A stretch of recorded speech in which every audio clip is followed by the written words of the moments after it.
Thank you, Bad Bunny, for recognizing Haiti, for waving our flag and saying our name, Haiti, on one of the largest stages in the world, the Super Bowl halftime show. Bad Bunny recognized Haiti alongside of several other beautiful Latino countries, and that moment mattered. This red and blue is often left out of conversations about Latin America.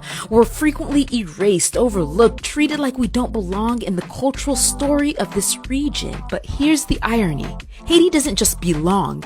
Haiti geopolitically established Latin America. In 1804, Haiti became the first nation to be created, to be established in Latin America and in the Caribbean. Our ancestors defeated slavery and colonization when they declared independence. They created Haiti, the world's first free black republic. And it didn't stop there.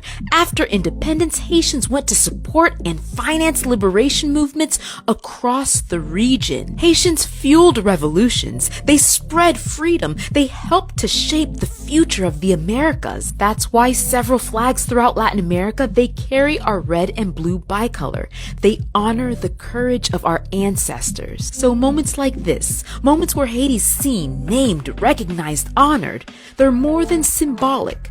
They are a reminder that Haiti has been and will always be part of the story. Vive Haiti!